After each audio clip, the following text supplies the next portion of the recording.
However, now it turns out we have bigger problems. Look up into the sky, please. There's a cloud. You see a bird. And a giant mothership. And a giant mother. What?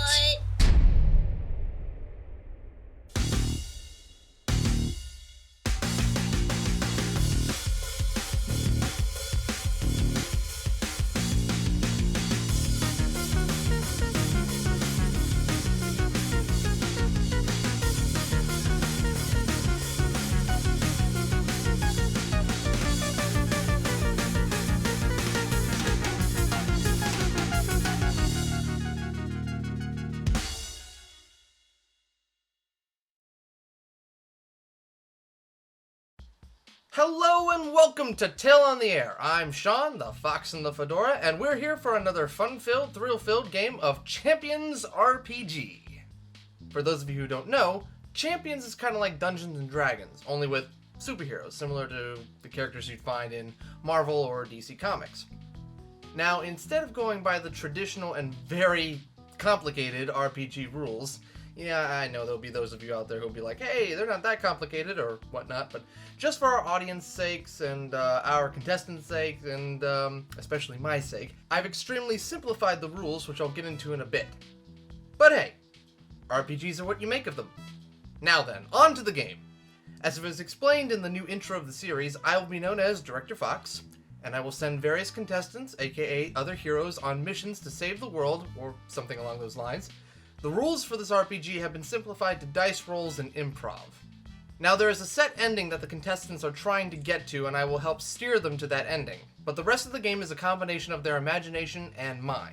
As the game master, I can accept or reject a path they want to take or an idea they have, but one way or another, the contestants/heroes have to abide by the dice. For the contestants, if they roll an odd number, they fail. An even number, they succeed. Our contestants each have 3 lives and 4 hit points per life. The hit points cannot be taken away if they, example, miss a bus they had to get on or something. The hit points can be taken away if the bus is dropped on top of them. Lose the 4 hit points, you lose a life. Lose all 3 lives, and you're out of the game. If both contestants lose, the villain wins. Now, without further ado, since all our contestants created their own superheroes for this season, let's hear from the 2 we have on today. Contestant number 1, can you please tell us who you are, the name and origin of your hero, their powers and weaknesses? Alright. So, superhero name, Nyquist. Secret identity, Simon Hass. Backstory. Unlike most superheroes, Simon grew up with a normal family who never left him orphaned or hurt. In fact, they loved him very much. However, one night while walking home from school, Simon was kidnapped by a crime syndicate known only as Malvan Empire, who brutally beat and mutilated his appearance and mind to fit the idealisms of their cult. To make it harder for the police to locate him, Simon's auburn hair was dyed gray, and his whole body was branded with various marks and burns in an effort to show worship to the cult's mystical overlord, Baskel. Tortured and taught to fight other kidnapped children for sport, Simon was rescued 5 years later, at the age of 13, when an anonymous tip, later revealed to be sent by homeless Uncle Dunk, was sent out to Captain Point, who managed to shut down the Malvan Empire. Unfortunately, by the time the dust settled, Simon was the only child left who hadn't died from self-inflicted or externally imposed sacrifice. Simon, who was in complete awe of the great and powerful Captain Point, asked if he could help Simon become a superhero like him, so he'd be able to fight for those who tried to harm him and protect those who couldn't protect themselves.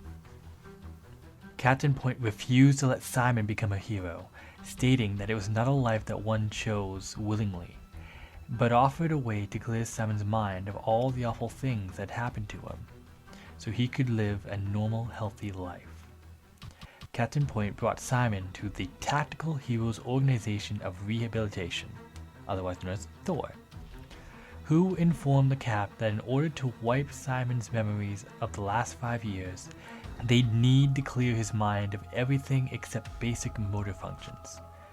Unaware that unlike the other children captured by Miss Omnitongue, Simon was not in fact an orphan, Captain Point thought it was for the best and made an oath to find the boy a safe home and even contemplated taking Simon in as his own son. However, whether it was coincidental timing of mutant puberty, a side effect of the memory wipe, or something that couldn't be explained, after Simon's memory was erased, it was revealed mere hours later he had the ability to manipulate sound waves.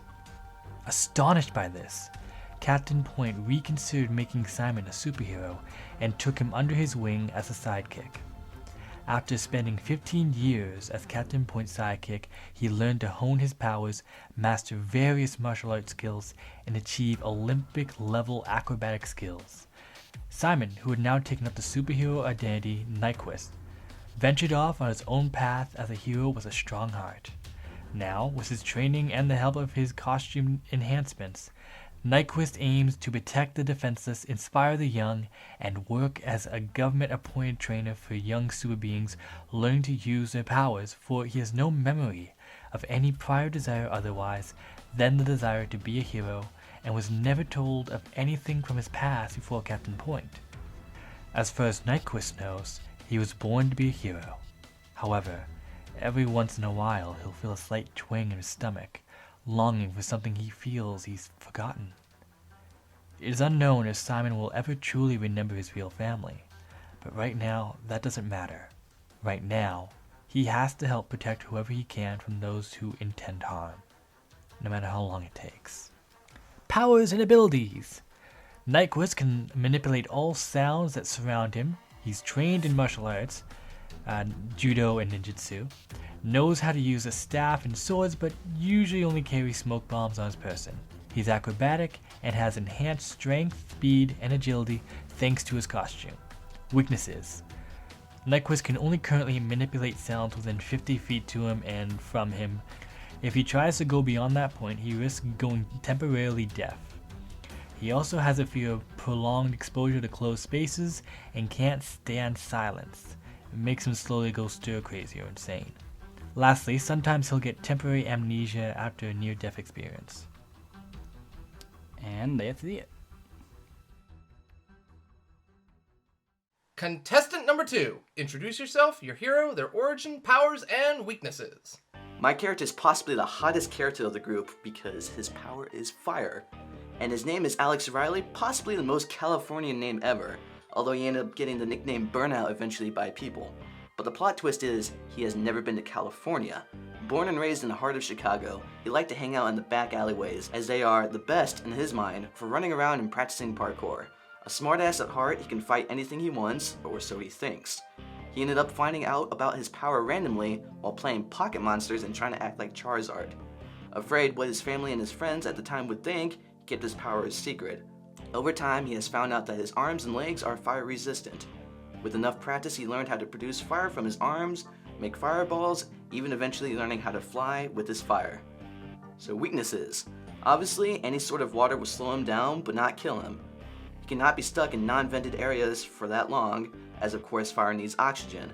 While his arms, legs, and now clothing are fire resistant, the rest of him isn't. While he is able to run fast and is skilled in fighting, he isn't super in that way. So he can't last long in long running or long fighting situations.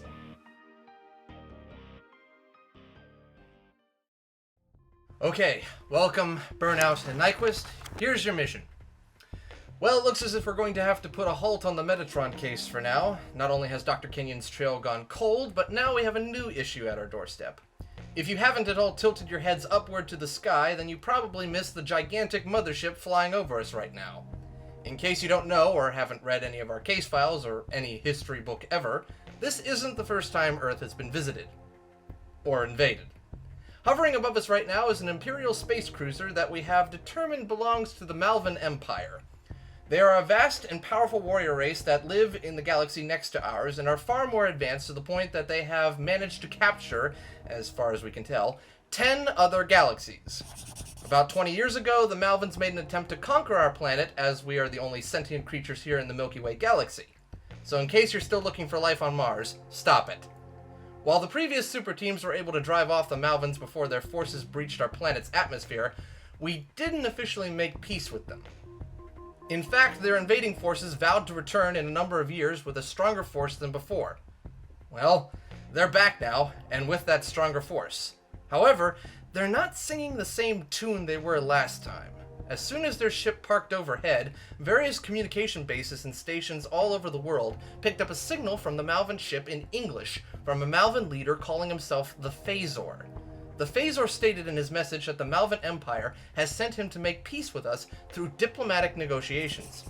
The only catch is they refuse to see any of our political diplomats from any country. Instead, they want us to send 2 of our superhumans to do the negotiating. While I have my concerns about the Malvans and their intentions, I have been instructed by the higher-ups to do as he says, and have selected you 2. Why? Because you're the only ones here in the city at the moment. So go to Raymond Miller's House of Waffles and wait there. The Malvans will be sending a ship to pick you up there in a few hours. Good luck, and be careful. Alright, so you got that? Yep. I think. Good. Alright, so you 2 head down to Raymond Miller's House of Waffles and have a seat at one of the booths. These booths are really nice. Alright, so what are you gonna order? I don't know, I usually just order the usual waffles with maple syrup, but I don't know. What are you ordering? See, I don't know. I'm still puzzled, because how did Raymond Miller get his own waffle place? Some favors, I'm guessing. Probably. Just then, a man comes and sits down next to you. Nyquist, you recognize this man as Homeless Uncle Dunk. Oh my god, hi! Homeless Uncle Dunk asks you why you're there. We're here because we're being sent to meet someone here for our mission to negotiate peace with aliens and, maybe find out what they're up to. Uncle Dunk then begins to remember and reminisce about the time the Malvans last attacked, and how he was at the front lines. It was a glorious battle. Lost his right eye, That's how that happened. which is weird because he still has his right eye. In a jar. So, would you like to ask Homeless Uncle Dunk about anything about the Malvans? Yeah, I have a question, and I think it's a very important question. Why are they called the Malvans? It's so nerdy. Let's roll. And you get an 8. Homeless Uncle Dunk tells you that the Malvans are actually called something else in their own language. Translated into English, however, the name is pronounced Malvan. That and the translation device may or may not have been created by comic book enthusiasts. Ah. Makes all the sense. Would you like to ask him anything else? Yes, I have a question for him. So, Homeless Uncle Dunk, was there anything in particular from your battle with them that you think would help us be more informed to face them our go around this time? Alright, well, we'll roll for that. And you get another 8. Yes, he tells you it's best not to confront them hand to hand. They are all muscle men, basically. Every single member of their race, male, female, child, you name it, even their pets are like bodybuilders. They're jacked. They're like Arnold Schwarzenegger, only aliens. Would you like to ask him anything else? Yes, I have another question. How did Raymond Miller get his own waffle place? Rolling. You get a 17. Homeless Uncle Dunk isn't too sure. All I know is that the waffles are dang good. Yeah, good enough for me. Just then, somebody comes through the door, the front door of the restaurant. You recognize the man as Commander Joseph Herder, the head of the organization known as MARS, M-A-R-S. I have no idea what the acronym is. It's top secret. They were created back in the 60s to deal with any alien threats. Commander Herder comes over to your table and says that the Phasor is ready to meet. You're to follow him. But I want my waffles. Jeez, I didn't even order yet. We'll have time for that later. We'll celebrate afterwards if we come back, alive. If we are going to come back alive. Sure. Let's hope for the best. So you want your waffles, huh? Yeah, I do. Where's my waffles? We'll pack them in a bag for you so you can take them with you to the Malvan mothership. For now, though, you follow Commander Herder outside, where you see myself and our financial benefactor, James Harmon of Harmon Industries, sitting there waiting for the phaser to arrive. Next to us, of course, are a number of police officers, basically making sure that the area is secure, and army officials. Pretty packed. Pretty swell. They're all very pretty. The police officers, or do you need to tell us something? No. Okay. So, as you approach the, I guess you can call it a landing site, you look up as you see a ship descending from the mothership hovering above. It lands in front of us, the doors slide open, and out comes basically think of, to describe the Malvans, think of those classic gray aliens, but instead of them, they all kind of look like Arnold Schwarzenegger when he was in his heyday. Wait, so, hold on. Malvans are pretty much Arnold Schwarzenegger with gray body paint on and a Halloween mask on, right? Is that what I'm getting? Yeah, pretty much. Okay. So the Phasor steps out, and he welcomes you, both of you, on board the ship. Thank you so much for welcoming us aboard your ship. We're very courteous to, happy to be here-ish. Hi, thank you. Hi, thanks. We'll try not to trash the place. What he said. Before you go, however, Commander Herder comes over and slips you a small communicator. If things start to go wrong, radio in, and reinforcements from Earth will come to your aid. Do you hand to me or Flameboy over there? He handed it to you, Nyquist. Wait. What do I do, though, in case situations get tense? Just make sure that you cover Nyquist while he radios back. Ah, God. Okay, fine.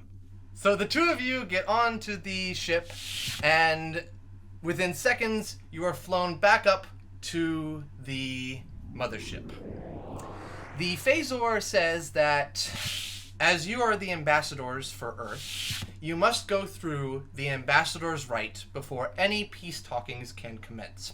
Basically, the Phasor explains that after the last invasion of Earth, he tried to talk his higher-ups into allowing him to make peace with us on Earth.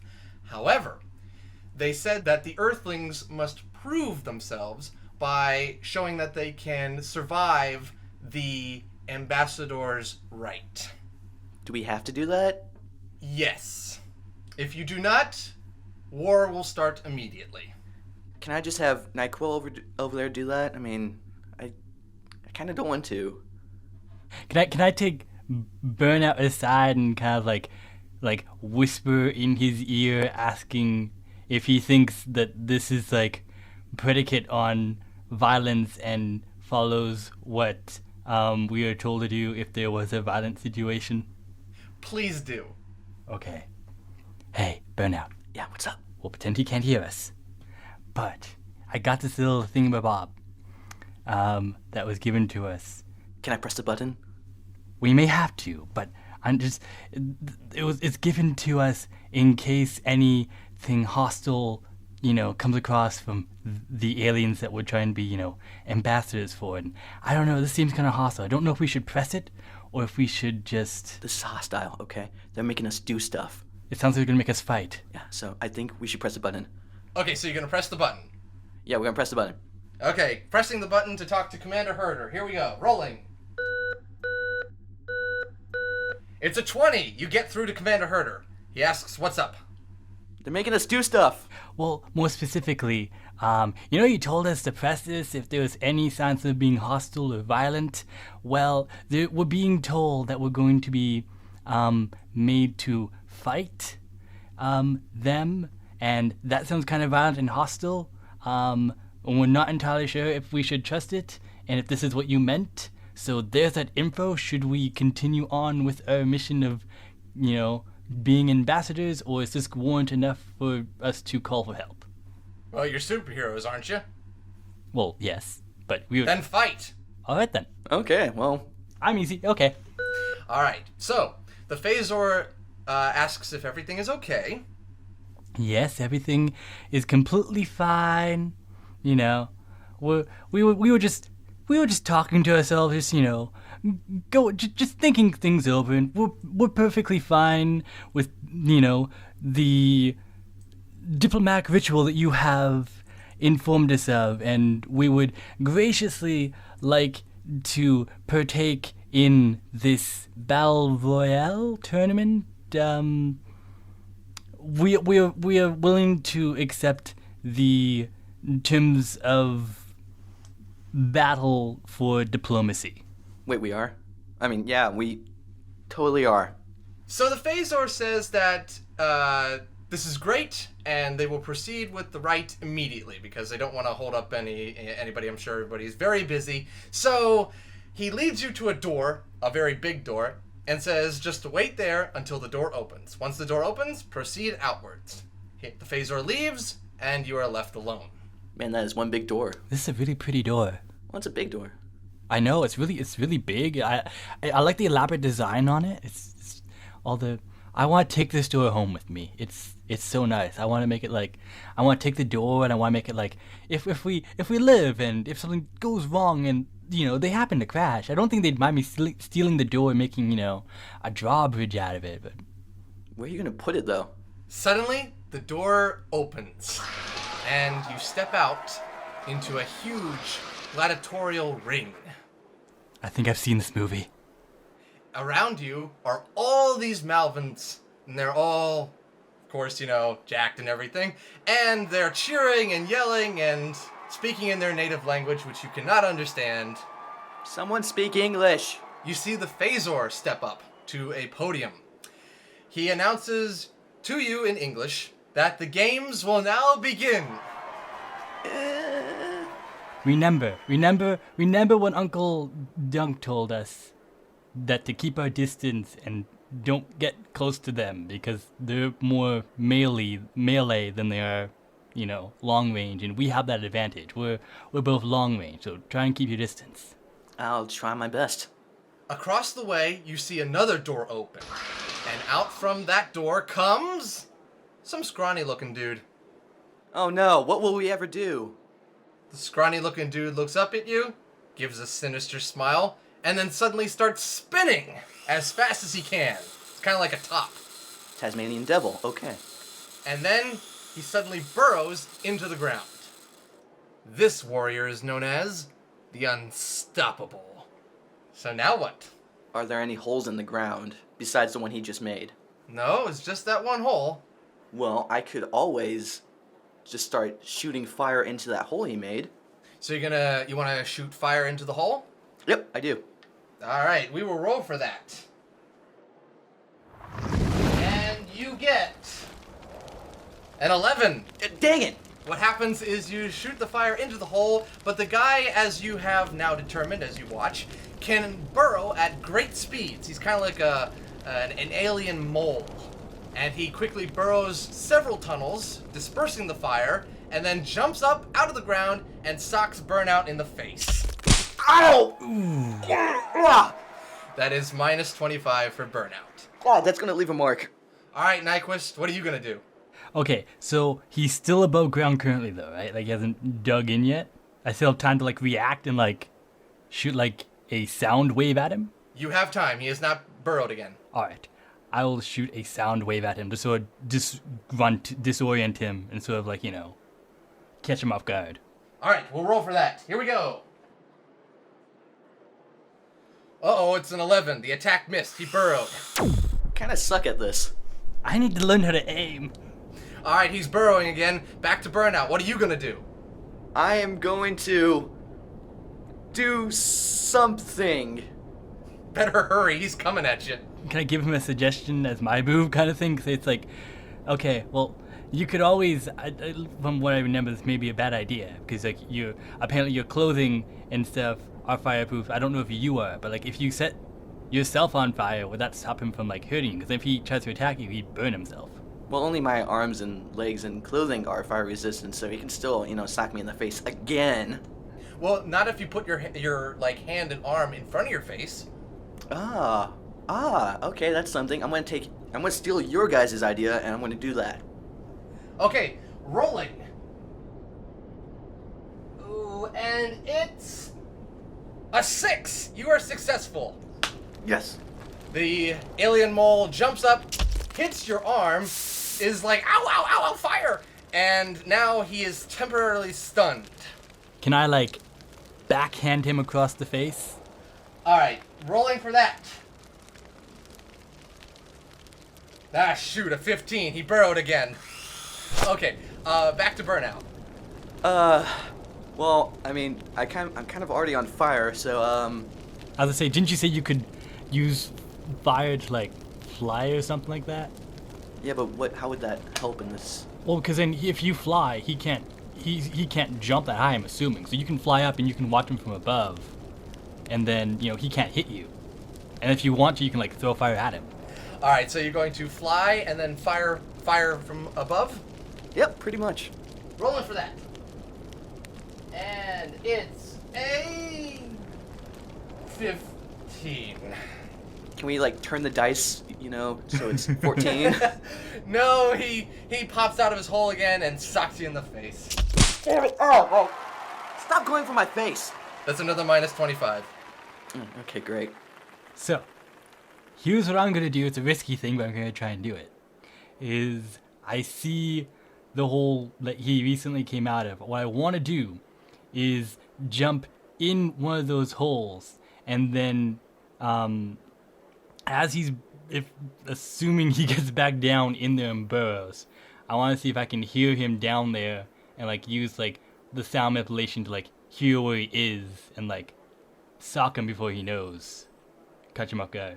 So you jump into the hole, and now we will roll. Here we go. It's an 8! You are successful. Yes! You manage to find out where he is, and as he gets closer, the alien mole is out. High five! Man, what a wimp. The Phasor silences the crowd, which is booing, of course, because they're like, "Oh, that was one of the previous champions of our games. Darn it." Okay, so the Phasor quiets the crowd, and he announces that, "Don't worry, that was only the first challenge. The Earthlings still have to compete in 3 more." Yay. But see, that was one of the previous champions, and, you know, the other one shouldn't be that hard. He was the previous champion from 4 cycles ago. Oh, darn. So, the door across the way opens again, and stepping out this time is what looks like just a typical Malvan. You know, he kind of looks like he's, you know, been working out a lot, but he doesn't really seem anything interesting like the last guy was. That is until sharp knife-like objects start protruding from all over his body. This warrior is known as the Untouchable. I kind of want to touch it. I kind of want to call him Porcupine. I'm going to call him Porky for short. Alright, he is now charging at you. Okay, well, first thing I'm going to do is attempt to fly again, and then shoot him with fireballs. Let's try that. Here we go. Even. 6! Yes! You are successful. The guy is hit by a fireball, and he goes flying backwards a little bit because it was a flying force, basically. So, he is kind of dazed a little bit, but not a lot. He's still going. Alright, Nyquist, it is your turn. Okay, so what I think I'm going to do is I'm going to, like, try and, like, use a sound wave to, like, you know, knock him off his feet. Okay, going for that. And it's a 2! Yeah! Alright, so you hit him with a sound wave, and he goes flying back into a wall. Yeah, that hurt a bit, but he's still going. And he's set his sights on you specifically. So, Burnout, are you going to help out Nyquist? I don't know, I mean... I'll buy you as many Raymond's waffles as I can when we get back. Okay, deal. Okay, so what I'm gonna do is I'm gonna make a force field of fire around Nyquist. Okay, going for that. Here we go. And it's a 20! Yes. Oh, thank God. Nyquist is saved. Alright, so the big knife guy is getting really angry that he can't get through the fire. So, Nyquist, you're shielded now. It gives you time to think of a new plan of attack. What are you going to do? Well, it's like, in terms of, like, fire or force field, is it like an actual force field, or is it just like a ring of fire around me? Ring of Fire. That's Well, I'm kind of trapped. So, I think what I'll try to do is I'll use the sound that the flames are making, and I'll kind of shoot it. How do I put this? Okay, what I want to do is I want to take the sound the fire is making, and I want to like amplify that, and like try and like throw it as like a sound wave at him, but more so to sort of like confuse his head, so he thinks it's coming from like this direction or that direction, like play with his ears. Good plan. Okay, let's go with that. Let's see if it works. It's a 16. Wow, you guys are good tonight. Yeah, we're good every night.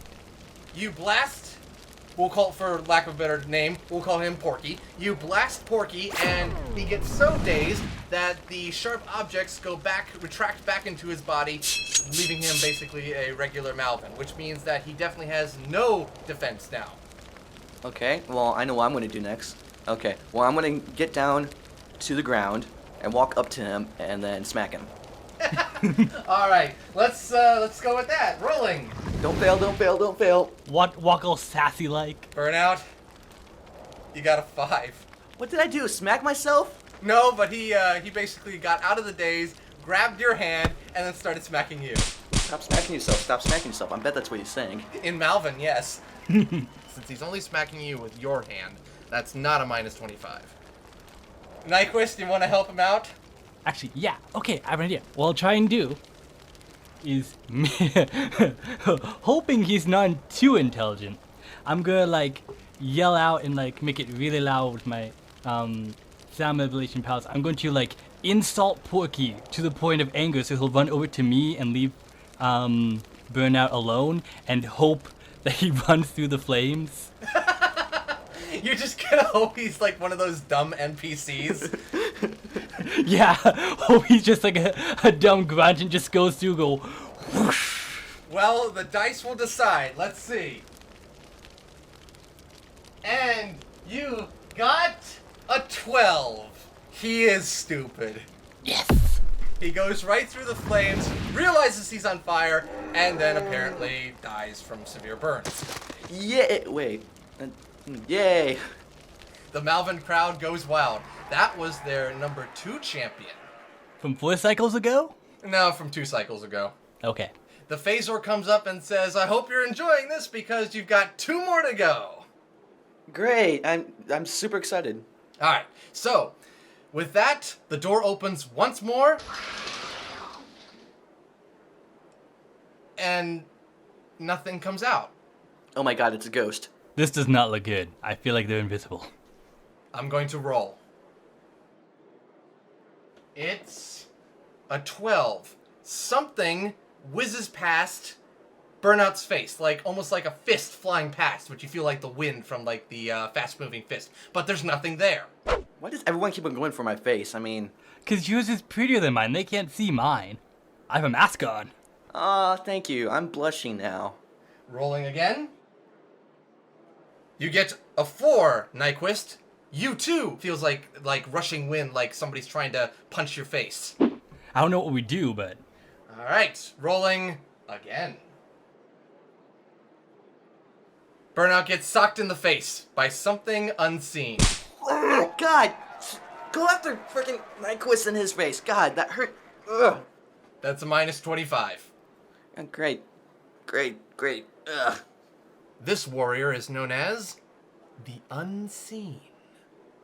All right, guys, what do you want to do? Can we just... What was that guy's name again? The Fazar... What was it? The Phasor. Phasor. Can we just go up to him and punch him? Do you want to start a war? Tempting. Don't. No, but it's right there. If you want, we could sort of back up, and then you cast a fire ring around us. That's what I was thinking, actually. And then I'll try and see if I can hear anything, and then hide in those sounds to see if we can, hear where he's coming from. All right, so we're gonna step back, and I'm gonna cast a fire ring around us. Okay, then we're rolling for that. Please be, eh. You get A 6! You're successful at putting up the fire ring. Yes. Alright, so now you've got the fire ring around you. What next? Okay, now I want to heighten the sound that I can hear to hear if I hear any footsteps, knowing where they're coming from, and so like, predict that. That's a good plan. Okay, roll in for that. 13. Whoever this guy is, he's apparently light on his feet. Darn it. Okay, it's Burnout's turn. I can always engulf us in fire, but I don't think that will work out too well. Nah. Yes, let's do that. We'll just set up... There, he can't hurt us now. I mean, Nyquist, you're fire resistant, right? Not this suit. Yeah, he brought his Captain Frankman-proof suit. Yeah. I can't really think of anything to do besides I could always raise the height on the fire. Doing that. Going for it. It's a 4. Yay! Up goes the flames. Okay, so you're still cornered though. You've got to take this one out. Okay, what I'm going to try and do is I'm going to use the enhanced strength I have from my suit and, burrow my own hole in the ground and try and go underneath them and just wait till I hear something, or just like wait down there until I hear an opportunity to arise again. Okay, Nyquist is turning into a mole. Yes! Alright, rolling. It's a 6. Yeah! Alright, so you head underground. Okay, so you're underground now. Burnout. How good are your powers? Can you, engulf, a whole area in flame? I might. Maybe, depending on the dice. Well, now that Nyquist is underground... I could do that, or I could insult him. Get out insults. I think both would work. At least both would show the, whoever this is, their hand. Alright. How about this? I'm gonna insult him. He's going to insult the invisible guy. Okay, here we go. And it's a 19. Go ahead and insult him. You look very pretty. And you get hit in the face. Ow! I called you pretty! Well, in the Malvan language, pretty is a swear word. Wait. Oh. Just to let you know, Burnout, you have lost your first life. Here, let me respawn real quickly. Okay, Nyquist, what are you gonna do?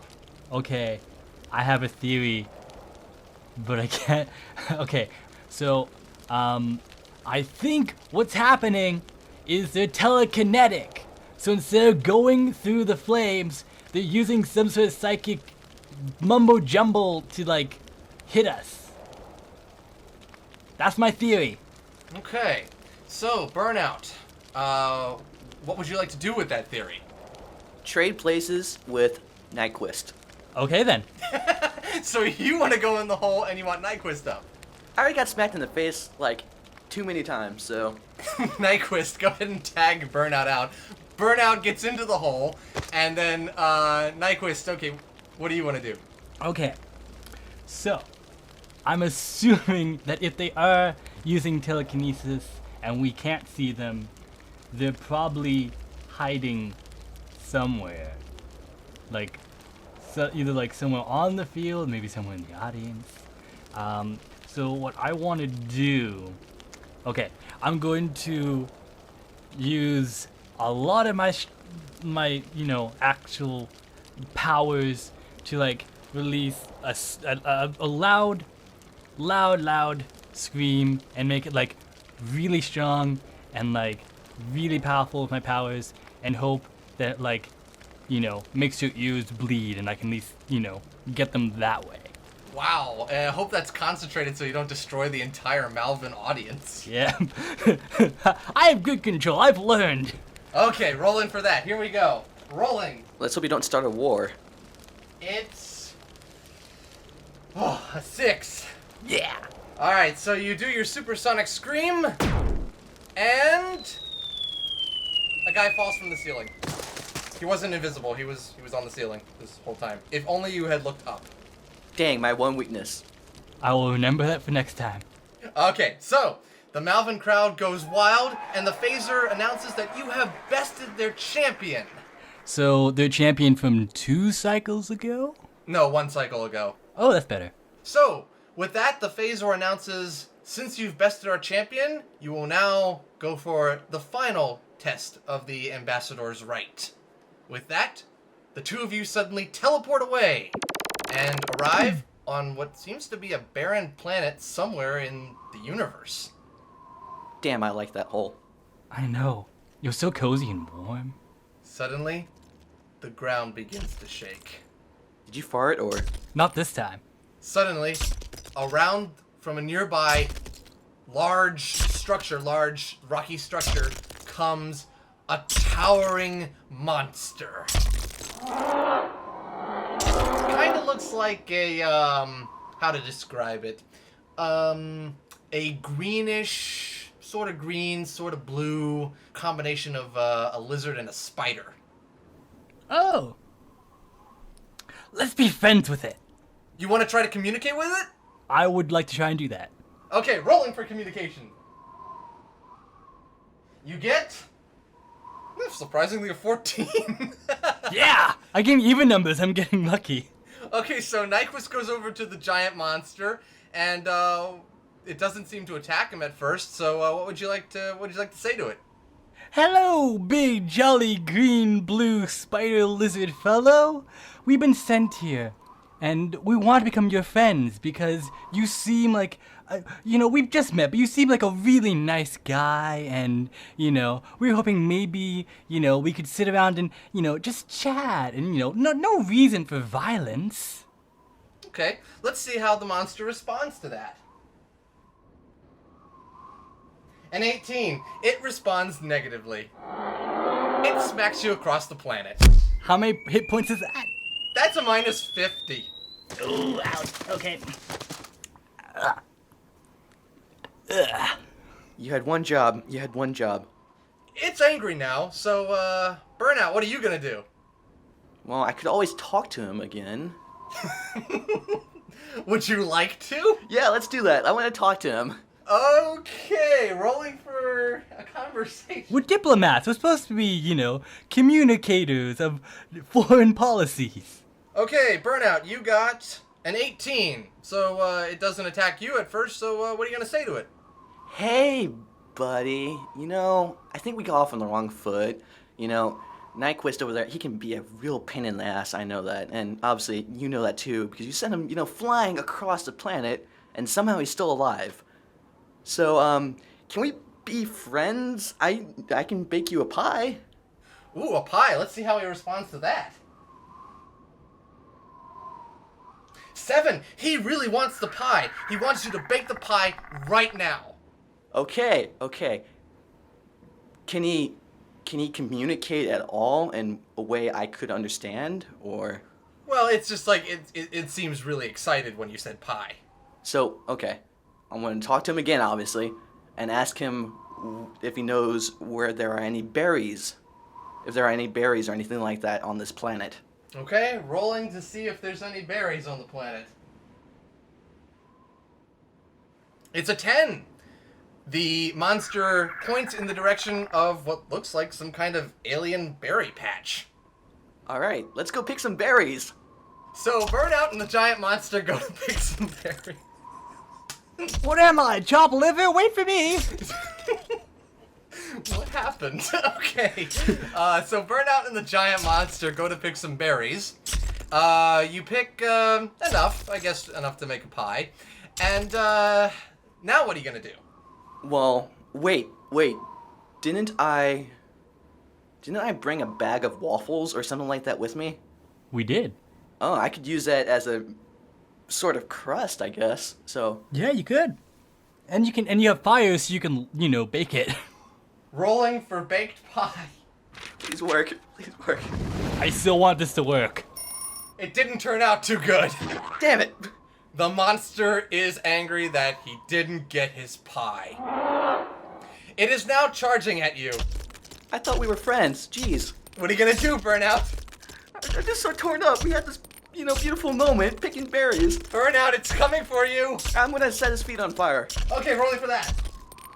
It's a 9. You missed. It crushes you. At least it wasn't my face.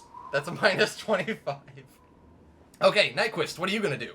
Well, I'm gonna walk back because I'm on the other side of the planet, and there ain't no cabs around here by the looks of it. You don't know that. So I'm gonna. All right, I go looking for a cab. Okay, so Nyquist goes looking for a space cab. And you find one. It's an 18. Awesome.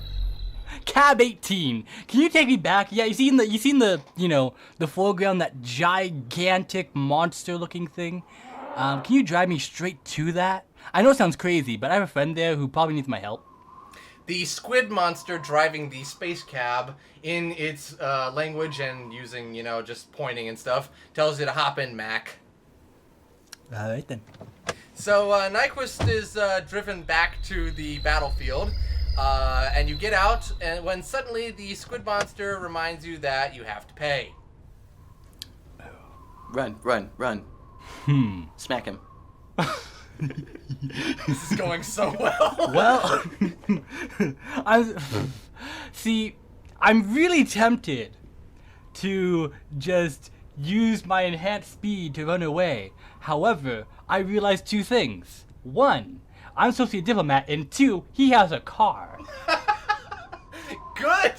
I'm glad you realized these things. So, I think, and okay.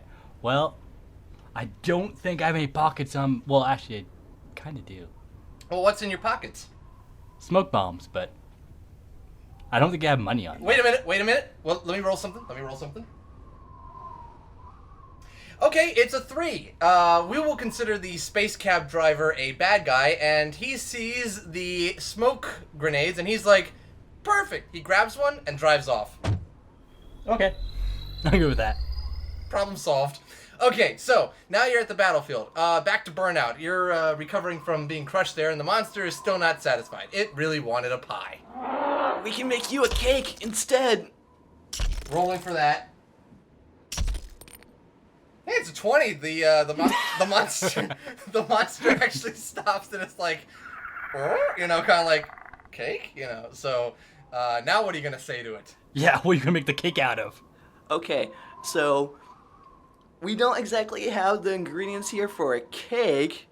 However, we can go back to my place back on Earth, where I have plenty of ingredients to make cake and pie. So, if it's okay with you, Can I yell at him as to why that's a bad idea from where I am now that I've taken a cab back? If you want to. Okay, I think that's a bad idea for two reasons. The first one is our mission is to, be diplomatic and do this. If we leave, we'll probably suffer something, and, we won't find out what they're up to. And the second thing is, I think he's a bit too big to fit in our house. okay, I'm saying to him that later on. So it's not right now. Let's see if the monster will agree to these terms. It's a 15. It doesn't. It wants cake and or pie right now. All right, Nyquist, it's on you now. Well, I kneel to the ground, take up some dirt, and try and pass it off as a cake. Really now? Yes.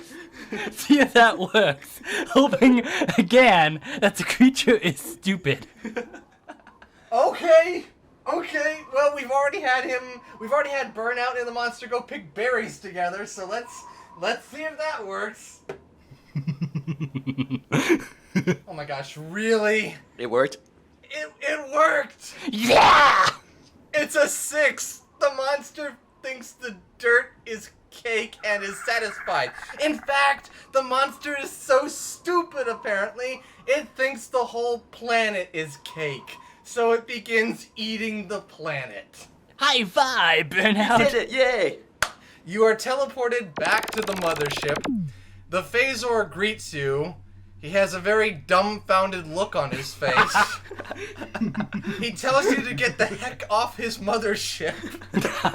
He doesn't want anything to do with Earth again. The war is off. They're afraid of us. You are teleported back to the ground, and the mothership takes off. Commander Herder, James Harmon, and myself come over to you, and we ask, what happened? What did you learn? We learned that aliens are easy to fool. We can get them to run into fire and eat a planet thinking it's cake. I just want my waffles. I mean, like, come on. Get him some waffles. And with that, game set.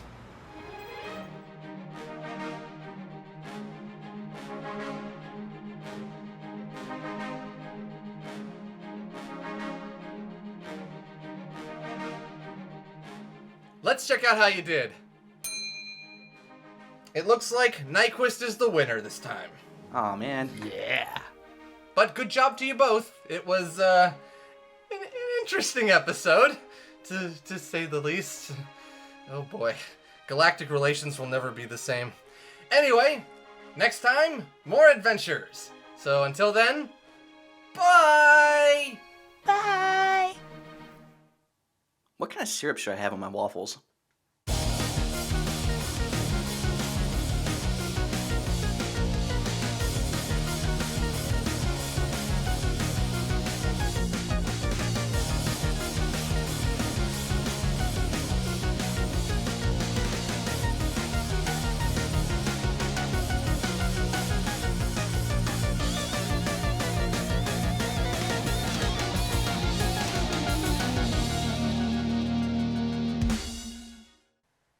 Thank you for watching Tale in the Air. The characters and world of the Champions RPG are owned by their respective owners. The characters created by our contestants are owned solely by the contestants.